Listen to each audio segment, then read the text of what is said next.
Hello, welcome to this webinar, which is going to look at the new changes that are coming to Sims in the near future. A lot of you will have heard already about the changes that Capita are planning, and you'll have heard that Sims 7, which has been the current version for, it seems like decades now, but probably about 5 or 6 years, is being replaced, and it's being replaced by a completely rewritten system. So over the course of the next few minutes, I'm going to take you through the broad changes to the whole of Sims, but also some specific changes that we'll encounter as assessment people in schools. Okay, let's talk about the changes as a whole to the Sim system. Well, the key change, I'm sure you've all picked up on it, is that we're moving to a web browser solution. Sims itself will run in a web browser just like this one, just like the one you use to access the BBC website or whatever it may well be. And it runs entirely on web technologies that are built into every single web browser. The standard set of web technologies that mean that you won't have to install anything at all for Sims to work. So there won't be any plugins to be installed, any extensions to be installed into your web browser. It just uses what's called, I think, native HTML5 technology. So it's a proper cloud-based solution. It's a proper internet solution. We bandy the term cloud-based around a lot. And what does that mean in practical terms? Well, cloud-based in our terms here is that your actual Sims data doesn't sit in your school. It doesn't sit with your LA. It sits within server farms run, I think, as a combination between Microsoft and Capita, as a partnership between the two. Microsoft are hosting, I think, the basic physical boxes and the technology that runs what will effectively be your new Sims database. It's a technology that Microsoft call Azure, which some of you will have already used if you've used the remotely hosted Sims product that's currently available. And that's the sort of the back end that system runs on. But it's fair to say that the new Sims 8 is going to be completely different. It's being recoded from the ground up. So all the database elements, all the codes behind all the screens that we see in Sims, the existing ones have all been scratched, and what we've got now is a completely rewritten set of code. So yeah, put on there, no Sim server in the school or in the LA, and that's a big change. That's a completely radical change, I think, for a lot of people. And that's going to mean that perhaps within school, and certainly perhaps within your Sim support providers, there's going to have to be some restructuring. It may well be that if you have members of staff in your schools whose role is entirely or is substantially Sims technical. By Sims technical, perhaps I mean they're responsible for updating the Sims database on a regular basis, for applying patches, for backing up the Sims database, for installing the Sims database onto workstations, for installing Sims Discover and its installable files on individual workstations. All those tasks aren't really going to be something that you're going to do as a school anymore. And they're going to be sort of subsumed, I suppose, really by Capita's cloud-based solution. So if you've got members of staff in school and that's a substantial part of their job description, you might be looking at them to think, well, what else can perhaps we be doing with their time, rather than those kind of roles. The whole concept is this concept of software as a service. It's bandied around quite a lot by Capita and various people that you talk to about the new Sims setup. I find it's a difficult concept really to pin down that one, but it was described to me as a little bit like on your mobile phone now, where software isn't something that you are consciously aware of having to install and to maintain and to back up. It's just there, it's always on, it's always being backed up, it's always being maintained. It becomes much more like a sort of a utility rather than a piece of software that you're continually investing in and backing up and maintaining and installing the latest updates. On your mobile phone, the applications that you have on your mobile phone, you're very seldom aware of major upgrades happening to them. And that's going to be a similar idea with Sims. At the moment, we have this situation where 3 times a year, there's a big upgrade happens with Sims. The autumn, the spring, and the summer releases of Sims. And at that stage, everything happens in one go.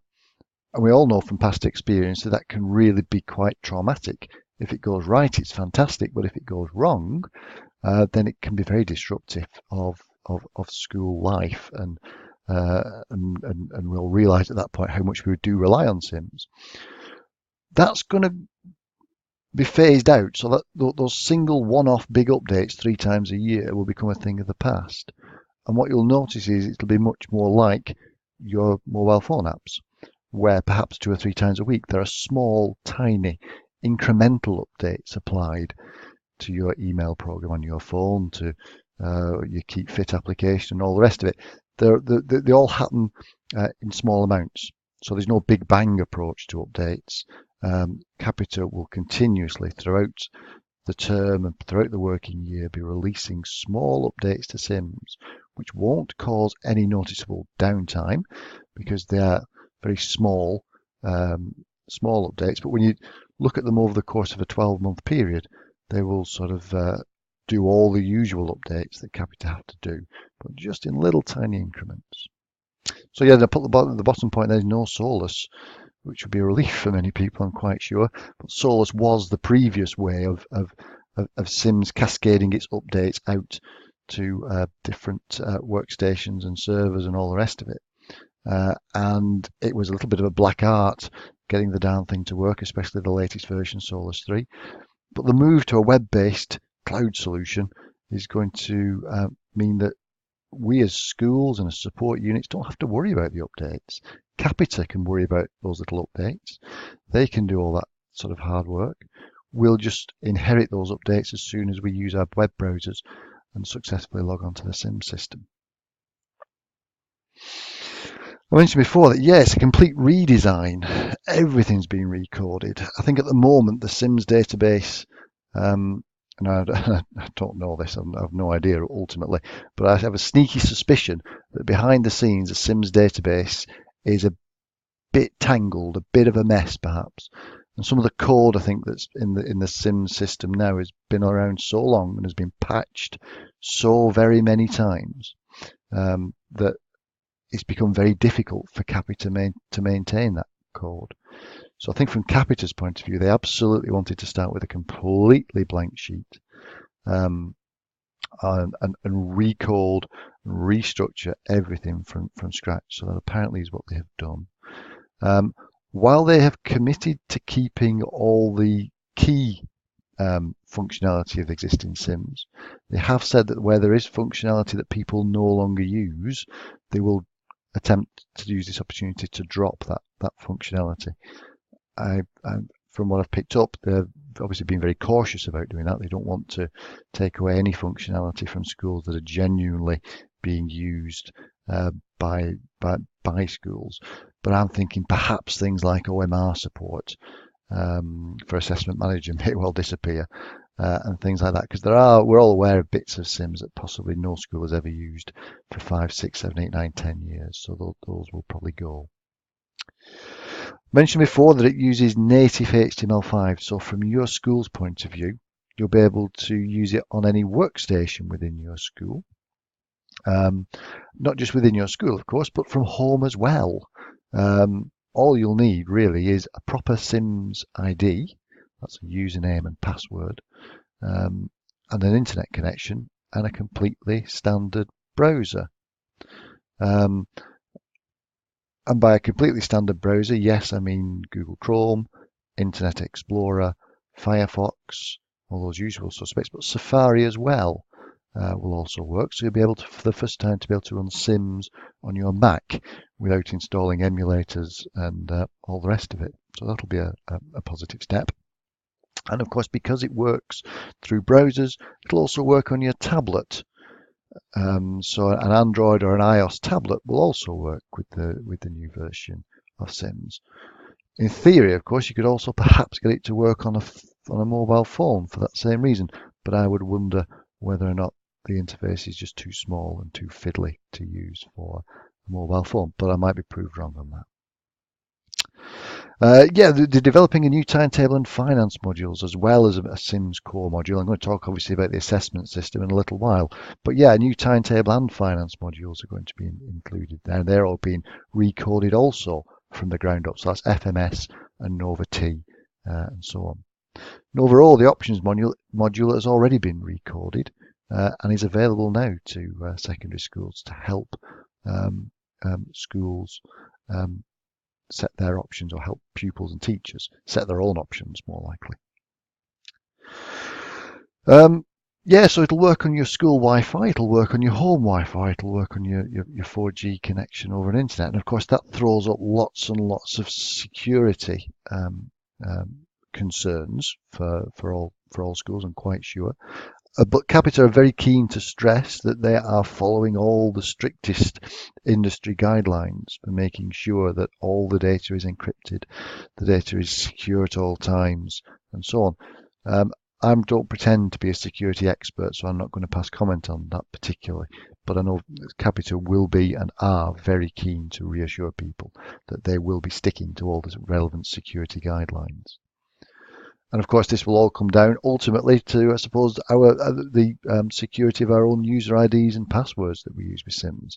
We'll still have that issue where if you share your user ID and put it on a post-it note over your workstation, then obviously you've already compromised a level of security there.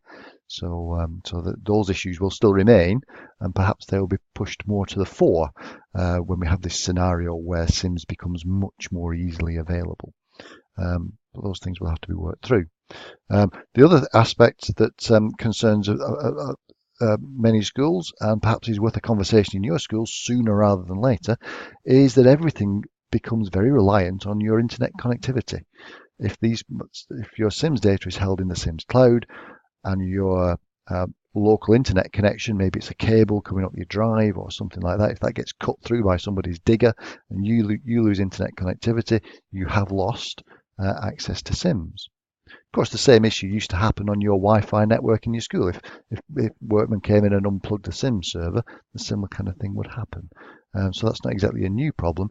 But if you've got a dodgy internet connection, you might just want to talk to your internet service provider sooner rather than later to make sure that you've got a sort of connectivity to the internet that you can really rely on. A lot of people and ISPs offer 99% availability. With therefore 1% potentially of downtime on that link.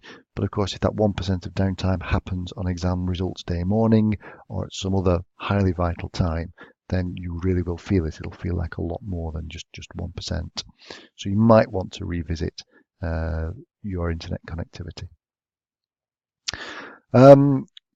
Yes, I mean, just talking in the background there, a few people we've been asking for many years, will there be currently in Sims, if you want to find out if somebody's done something with the system perhaps that they shouldn't have done, it's not really been possible to do a proper audit trail. It will, with the new version of Sims, be possible to identify precisely which user has done what to which part of Sims when they've done it and what the outcome has been and so on. Still doesn't sort of address that scenario where perhaps if somebody's logged in using somebody else's user ID and password, of course that blows the whole idea of an audit trail perhaps out of the window. The other thing I wanted to stress on one of these early slides is there's no need to panic because Sims 7 will continue. It's not going to go away anytime soon. Capita have committed to continuing to update Sims 7 to make sure it stays compliant with statutory requirements for the foreseeable future. There's not an end date on Sims 7 at all as yet. So there is no rush, there is no push from Capita to get you off Sims 7. They will continue to maintain it, to develop it, to debug it, to patch it, to do all the rest of it for the foreseeable future. What have we got? Well, so far, Capita have concentrated on the primary school product, which imaginatively they've called Sims Primary. That was trialled by just 2 primary schools in the spring term of 2017. Successfully trialled. They did a full trial on it. They used it for everything. They used it even for census. Say everything. They didn't actually use the assessment part of it, but the core, SIMS core, was used pretty extensively. And like I say, they managed to do a successful census with it. And for people who know what goes on at census, you'll know that that probably is as good a test as anything that we can give a new SIMS product. That SIMS primary product is therefore really in beta testing. Now it's been sent out to beta testing with local support units who have been invited to nominate a couple of their supported schools to trial it further and to support them during that trial. That trial period is due to end, and at the moment this is what Capita are saying, but it's supposed to end and the full product will be launched at BET in 2018. Now BET is usually, I think, the last week in January. So the last week in January of 2018 is when they are currently planning to release it. As for secondary schools, yes, there is a SIMS secondary version in development, but the closest we've got on there is a commitment to release it by the end of 2018. So you can see we've got at least 12 months before as secondary schools we need to do anything particular with the new version of SIMS. But if you are a secondary school and you're interested in having a look at what the new version will bring with it and what the look and feel is and how it might react in your school, there is available a new module for SIMS options. And that's available now. It was released, I think, back in March. And it's a SIMS options module that really focuses on encouraging and helping teachers and parents and pupils make their options choices. So you can see how that would become the most useful testing ground, if you like, for a new module. It's the one that has both a pupil-facing element, a parent-facing element, and a staff-facing element as well. So that's obviously why they've chosen SIMS options. Now that's available for you now if you want to try that option. So contact your local SIMS support unit and they can help you install it. There's also the exams organizer module. I think I put exams analysis here, but I think it's more of an exams organizer module, which is also scheduled for an autumn of 2018. An autumn of 2017. Sorry, I was right on the slide there. That is slated for the autumn of 2017. Not quite sure whether it will be imminent, i.e. September or October, or whether it's going to be November or December, but they have promised us a revised exams module for then. The idea of releasing it early, if you like, is so that exams people have chance to get used to it, and no doubt so that SIMS have time to debug and knock the edges off it, listen to feedback and whatever, before the really key testing period comes along, which will be, of course, the exams results period and the exams themselves in the summer term and into the summer holidays. Okay, so if you're a secondary school, you've got those two options there which you can explore now. The main release of SIMS we'll have to wait for the end of 2018. Obviously, if SIMS release SIMS primary or SIMS secondary, the new versions tomorrow, the main issue is going to be, well, how do you get your school data transferred across to the new version? Well, they're going to produce a very automated procedure. If you want to transfer your data and migrate from SIMS 7 through to SIMS 8, you'll request a patch from Capita. The patch will enable some new options on your SIMS menu for your administrator, your SIMS administrator only. And the SIMS administrator is then able to click the buttons and automatically the routine will upload all your SIMS data to your new SIMS database in the cloud. So the actual transfer of data itself, the actual migration of all your bits of information, is probably the simplest part of the entire process. But of course, it's going to be the training that goes around that. It's going to be perhaps some data cleansing that you might want to do before that data gets transferred to the new SIMS cloud interface. It's things like that. The training alone might be the sort of project that you would want to take and phase and maybe take several months over, making sure that people were aware of the new system and how it would work. As I understand it, and I might be wrong here, but as I understand it, there will be some scope to, if you like, do a dummy run and take a copy of your data and then make that available to staff to use as a sort of a practice area, playground, if you like, a sandbox sort of approach, knowing that that data isn't live data, it's on the new system, but it's not live. And that might give us some ability to sort of formalize some training with users and get them all up to speed. But I think at this stage, it's quite early days for that. I went to the SIMS annual conference back in June, and I think a lot of these things are still up for discussion. The actual training process, and the sort of the training tasks that will need to be done around data migration is still something that's being debated, and it's going to be a key thing that's probably going to be the main driver behind: do you go now or do you wait?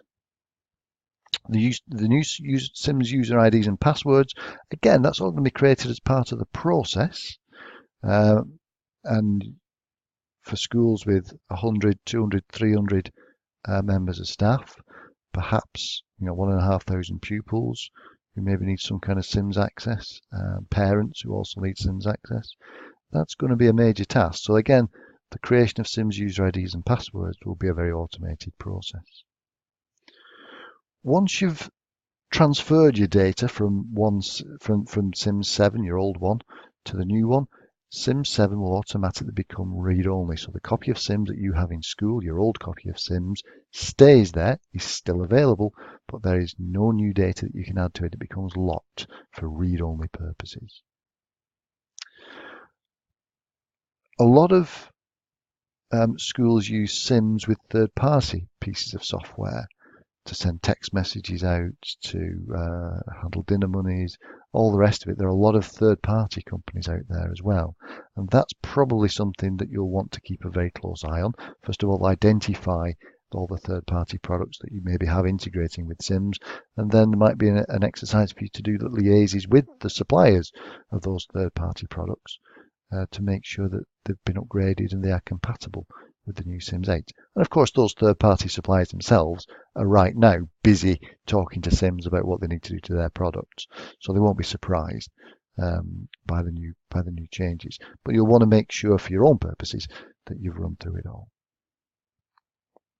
Yeah, and I'll also put that little note about third-party support because the people who are currently giving you support in SIMS, be they in-house in your school or be they from your local support unit or wherever, they will have increasingly a focus on the functionality of SIMS. They're not going to be as concerned like they used to be about just getting the darn thing working. That's going to be taken care of in the cloud and should be much less of an issue. But for all these support providers in your schools, expect them to start refocusing on perhaps what they should have been focusing on all the time in the first place, which is the functionality of SIMS and how it can deliver some benefits for your pupils. So while in some ways this can be quite traumatic for SIMS support people, it is nevertheless a really good chance to refocus on exactly why we use SIMS. A lot of spent far too much time just making sure that the darn thing works, was backed up and all the rest of it, and not enough time perhaps on training in new modules and on making sure that it has benefit for the pupils. What does it look like? Well, we've got some screenshots from Capita, and Capita do have this rather swanky new page here, which does have some idea of the screenshots of what it will look like. So you can see here that we have very much a standard browser here. This is noticeably a Google Chrome browser rather than Internet Explorer. And you can see an indication of the new interface. So it's a completely different look and feel to the program than the one we used to. They are looking at that user experience and hopefully making it a lot more intuitive. And a lot of time is being devoted by Capita to what is called the user experience, the UX that SIMS has, because it has been traditionally very poor, the SIMS user interface. I think some of us only get along with it because we're so used to it. When you actually come to it with fresh eyes, you realise how sort of clunkily designed it is. This is an example of the SIMS primary assessment screen. It's a very simple example, but I'll go into more detail about it in a few more minutes. But yeah, so this is on the Capita website, so I do recommend that you go and have a look at the Capita website. Yeah, so we have, what will it cost? I haven't seen any costings for it as of yet, so it's all very much to be confirmed. What, of course, Capita would point it out, but it is true. What, of course, we do need to point out is that whatever it costs, you're going to save a heck of a lot of money because you won't need a SIMS server. That piece of hardware alone would have cost many thousands of pounds in sort of capital costs, plus the support contracts around it and all the rest of it. You won't need to do your own backups, so that's one headache for schools that you won't have. You won't have to perform your own SIMS upgrades, so you're not devoting technical staff time 3 times a year to putting the latest upgrades on. You're not devoting technical time to putting patches on, and so on. We do know that Capita have committed that there will be no charge for data migration. So the extra utility that will take your data from the old system to the new system, that will be provided free of charge. But I would expect there will be charges, obviously, based on retraining staff, whether those are internal charges paying for staff time or whether you're bringing external people in to do that retraining. I'm not sure. But again, I haven't seen any proper firm costings as of yet. And when are we now? This is August 2017. Haven't seen any firm costings as yet. Some key changes. What are the big headline changes? Well, we're going to get a new report writer. If you've used the SIMS reporting system as it currently stands, again, it's one of those really clunky parts of SIMS that doesn't keep anybody happy. It's too complicated for beginners and not complicated enough for advanced users. Everything seems to be in the wrong place. It's notoriously difficult to run certain reports. The current report writer doesn't span different modules particularly well or easily. So there's a lot of issues there. So that is getting a complete rewrite. They're trying to introduce this concept of widgets and dashboards. I'm not quite sure what the difference between a widget and a dashboard is in Capita's terms, but a dashboard would, for example, bring together all the useful information pertaining to assessment on one easy-to-read homepage screen.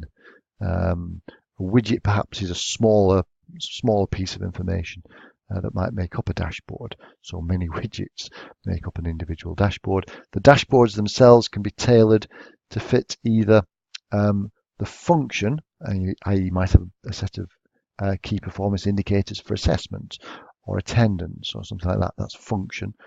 Or role. So you might have a dashboard for a teacher, and that teacher may have several different roles. All of them will be brought together into one place. So that teacher will see all these head of year key bits of information, all the key bits of information that he has as an individual class teacher, maybe as somebody with responsibility for attendance and things like that. So it will bring all these different strands of information together from the different parts of SIMS and bring them together into a nice, graphical, easy to read, well designed homepage view, if you like. We're going to get a brand new parental reporting system. No more tags was the promise. So if you've ever used the individual pupil reporting system to create parental reports, you'll have been regularly frustrated by the tags and the general clunkiness of the interface between SIMS and Microsoft Word, which is used there. We are promised that the new system will be much smoother, will not use tags, and will be generally a lot less prone to errors, slowdowns, and so on. New finance module, FMS, new timetable I mentioned before, and of course, which is what we're most interested in, a new assessment module. So let's have a look at some of the changes to assessment. And again, all this is information that was correct as of about the end of June, beginning of July. I don't have any access to any early beta copies of this software, so in some ways I know nothing more than is generally known by local support units. hopefully over the course of the next term or two, we'll get more information. But this is what we know so far. We know, most importantly, all our results, all the data, all those assessment grades, teacher assessments, all the test results, all the rest of it, they will migrate to the new system. So that's the first thing. So we're not going to lose any data. We won't lose any data, so the results will be there. Of course, the aspects will also migrate across. So whatever aspects we've currently got, we will be able to see in the new system after we've transferred the data. Result sets will migrate. There are some other things that happen with result sets, which we'll come back to in a minute, but the result sets that we've got will carry through. Grade sets will migrate. So something that looks very similar to a grade set does exist in the new system. And yes, templates will migrate, but you knew there was a but coming because there's always a but. There are some important caveats to that. The templates will come across, but the formulas don't. So if you've got templates that contain lots of formulas in, you'll find that the data saved using those formulas will be fine, but there will be no formula itself coming across from your old templates to the new templates. And that's probably the most important thing that we all need to be aware of at this stage, because you'll be like me, you'll be thinking, well, shall I invest a lot of my time in developing a new system? And you'll be reassured that your results, your aspects, result sets, grade sets will migrate. But when you find out that your formulas won't, it makes you, or should make you stop and pause and think, what's the impact of that for us?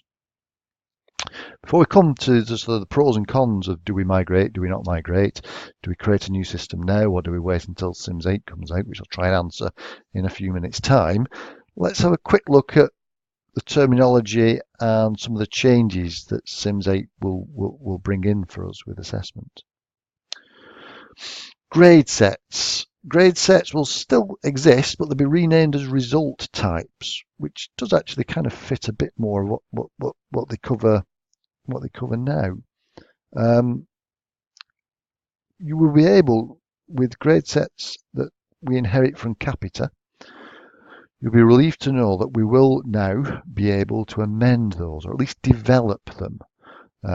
As you possibly know now, if we have any resources created by Capita, or any resources created by any third party, and if we import them into our local SIMS system, then they become read-only. We can't change them.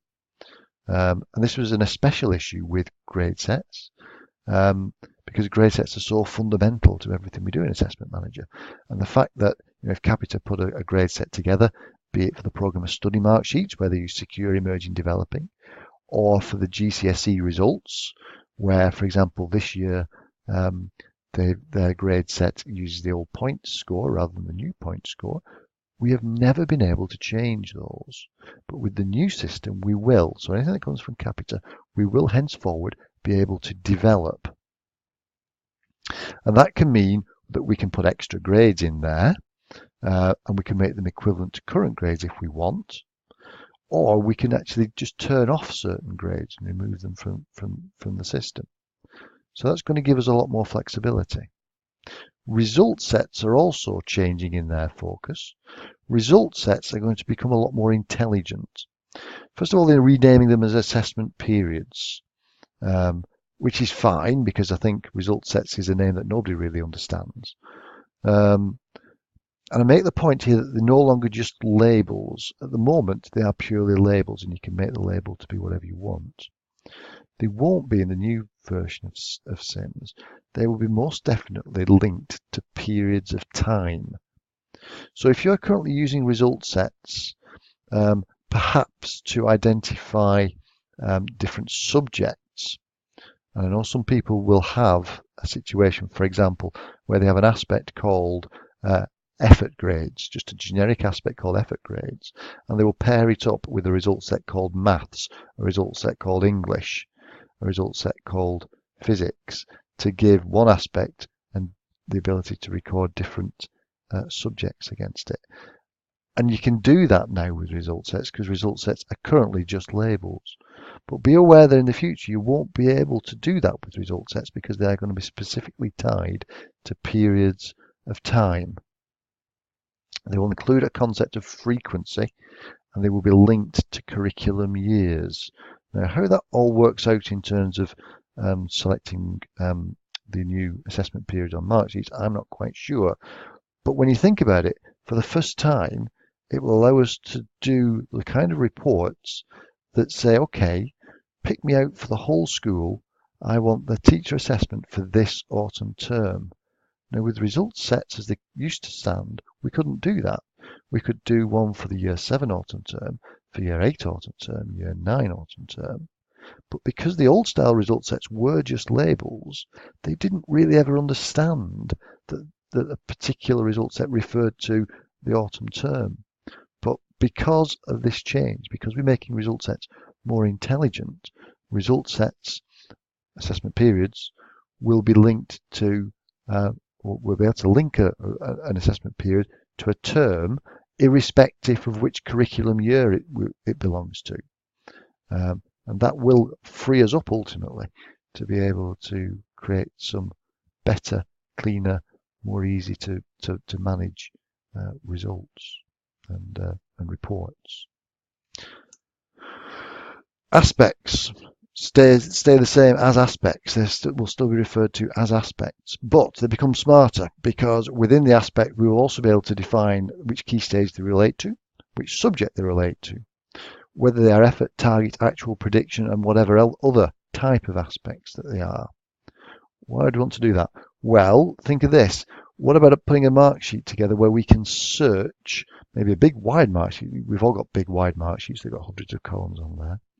But what if the end user, the teacher, could just choose to just show targets or just show teacher assessments or just show the maths aspects or just show effort aspects or something like that? That will perhaps free us up to create quite big mark sheets that are just as usable as a smaller mark sheet because the end user can focus down on what they want to see.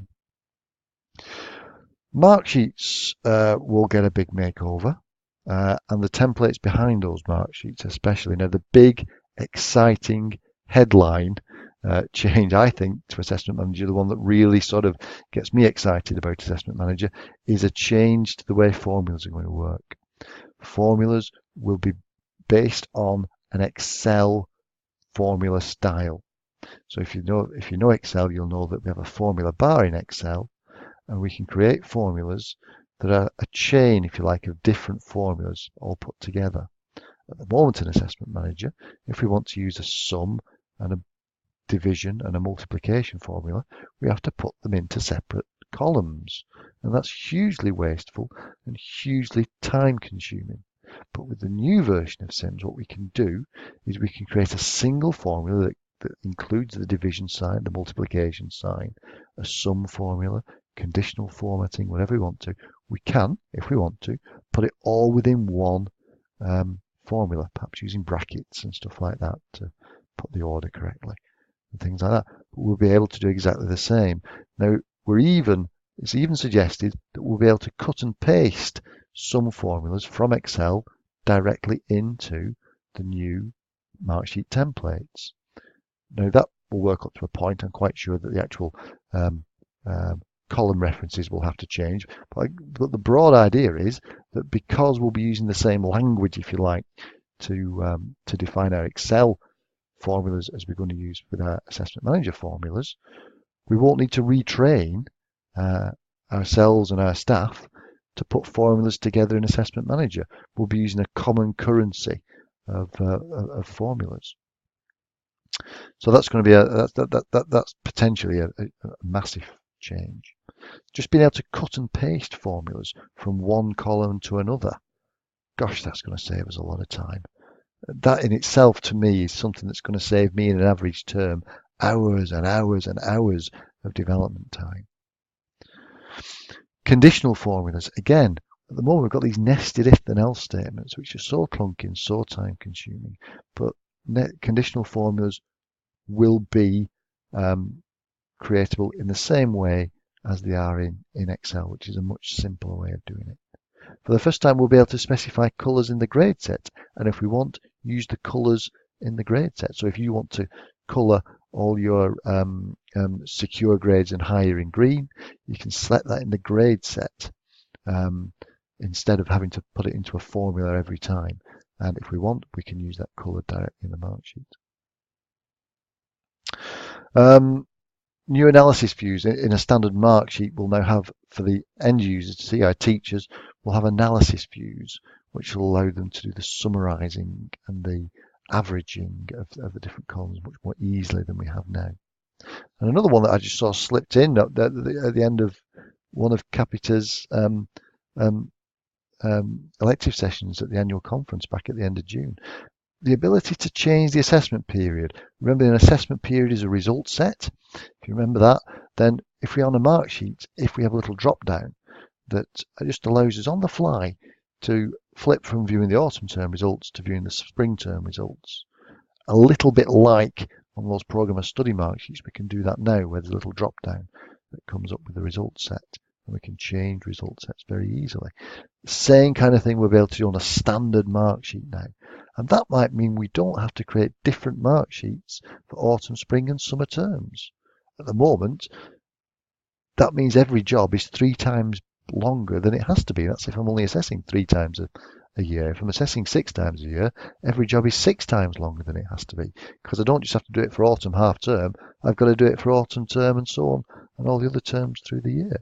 So that little change in its own right could save us so much time when we're doing this development work. Conditional formatting, not limited to 5 colours. We can have as many colours as we want. At the moment, a nested if then else statement limits you to 5 colours. You can get round it, fine, but it's a long-winded get round. Interesting that there'll be no tracking grids in the new assessment manager. If you started using tracking grids, great, because they're lovely and visual. But the new version of Assessment Manager won't have tracking grids as such. But what Capita is saying is that functionality will be made available through the reporting engine and through the analysis engine that is going to be redeveloped. Here's another one that regular users will love. We can be able to reference pupil data within a formula. How many times have you wanted to write a formula that says if a pupil is EAL or if a pupil has a certain special educational need, then calculate progress as this. If a student has no special educational need, calculate good progress as the other. That kind of a thing. We've never been able to do that before, but we will in the new version. I've mentioned copying and pasting formulas before.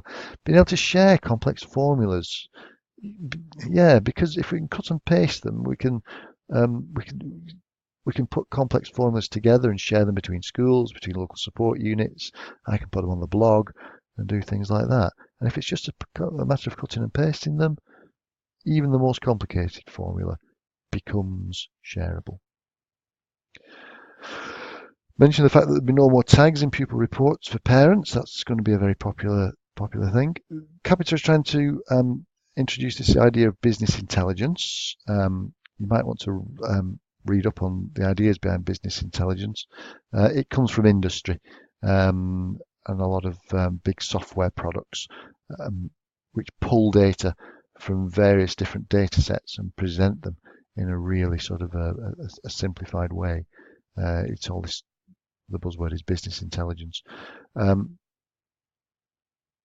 Instead of the Key Stage 4 resources using Excel, I think the idea is that those will use the new resources that are being built, and we won't be going out to Excel to create those complicated reports.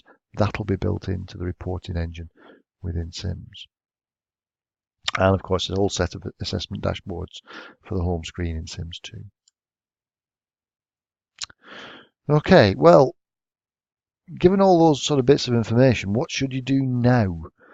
We know that's what's coming.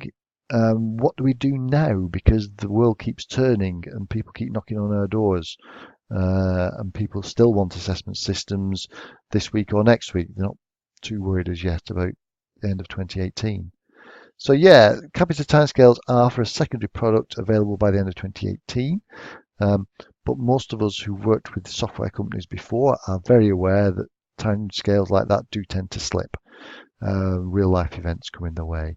So Capita are certainly very advanced in their development of the assessment product, and I've seen really good advanced beta copies of the assessment software, and it's certainly been under development for a long time, and it is very, very smooth and relatively polished at this stage. But that's just the assessment side of it. And there's certainly a lot of development work continuing to go on assessment in terms of the other things around there, like the development of a reporting engine, analysis tools, and all the rest of it. So although the actual mark sheets and templates and aspects and grade sets and all the rest of it seem very advanced and very polished, I'm aware that there's a lot of work still to be done around some of the other areas of assessment as well.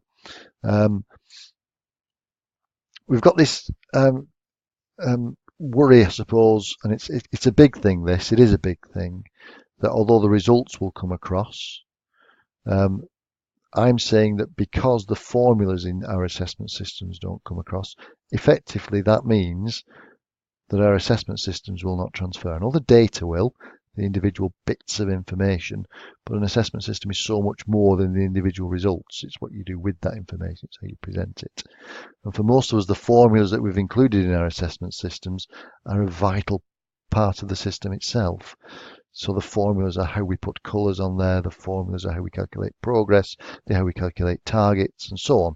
Well, an assessment system that comes across from Sims 7 to Sims 8 without that information isn't an assessment system. So at the moment, it's looking like effectively we're going to have to recreate all our assessment systems from scratch, which is obviously going to be a big job. But bear in mind that the new assessment system is going to be much quicker at developing these resources. So I would quail at the thought of redeveloping a Key Stage 4 or a Key Stage 3 system for a school now in less than a week. But with these new resources, actually creating a Key Stage system within a day or two perhaps becomes within reach for us. So we've got to balance this need perhaps to recreate all our systems from scratch which is a very negative thing, but with the plus thing being the new system's workflows, the new system's facilities to clone formulas, to use result sets more constructively. All these things are going to mitigate against that and are going to mean that perhaps it's not going to be a huge job. And yeah, I mean, I don't think the third point on here, no route to migrate individual modules all or nothing. I don't think Sims 7 goes to Sims 8, and it seems to be at this stage to be the whole thing goes across. In an ideal world, I suppose we could have chosen to move everything apart from Sims Assessment across and continue to use Sims Assessment on the old system while we developed a new system in Sims 8 and then chosen to take Sims 8 across, to take the assessment in Sims 7 across to the new assessment in Sims 8. I don't think we're going to have that luxury. I think we're going to have to do the whole thing or nothing. There will be a new facility to share assessment system, no more XML files. This again mitigates against perhaps some of the overhead of creating a new assessment system. It's going to be a lot easier for somebody to create an assessment system centrally and share it with schools. At the moment, it's a pest because we've got to use these XML files. If you've ever tried it before, you'll know that sometimes the XML files don't particularly work, or they find a resource at the destination school that it won't override and the whole thing crashes out. The new system will hopefully make the process of creating central resources and sharing them out a whole lot easier. And again, that's going to mitigate against the extra time it's going to take to recreate our assessment systems. So overall, I think we'll have a faster method of development for our new systems. But that still leaves you as a school with the decision, what do we do now?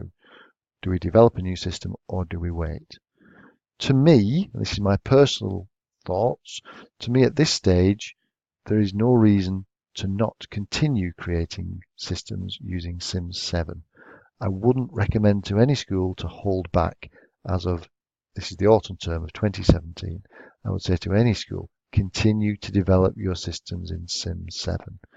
The timescales for Sims 8 are too far in the future, might go back further, who knows, and most schools don't have the luxury of waiting 12 months for a new system. So yes, my advice to schools is yes, continue to develop new systems. Keep a watching brief on the new Sims 8 details that come out, but for now, just continue to develop systems as you would normally. I don't think there's any benefit to holding back. I think that's it. That's about all I've picked up. I should have mentioned at the beginning, I hope I did, can't remember. Again, I've not got any special relationship with Capita other than attending the software update stuff that they send out in the annual conference and stuff like that. So I don't know anything else that your local Sim support unit don't already know. They're a great source of information for further interest. And Capita themselves will be pumping out a whole lot of information, definitely in the lead up to BET, but I'm certain in the meantime during that autumn term. So do get yourself an account at mycapita.co.uk, sign up for them and sign up for all the newsletters, and obviously keep watching the blog, and it should be fine. If you've got any questions, this had to be a recorded webinar today because we had technical problems. If you've got any questions, please do email me, david@davidpott.com, and I will answer questions as far as I can and in as much detail as I can as well. So do please email me. I was hoping to do a little session on individual pupil reports. A couple of people had asked, is there a quick way of churning out lots of individual pupil reports? Again, I've had more technical problems with my Sims installation today. The document storage area doesn't seem to be working, so I'll try and do that for Thursday's webinar instead. Thursday's webinar is a little bit up to you, exactly what we cover. I've had some requests to cover things like Key Stage 4 development in a bit more detail, and I'm going to try and do that. And I'm also going to fit in this stuff about individual pupil reports. So if you've got any other suggestions, do let me know in the meantime. If not, thank you very much for bearing with me with those sound problems earlier, and I hope you found this recorded webinar just as useful. Thank you.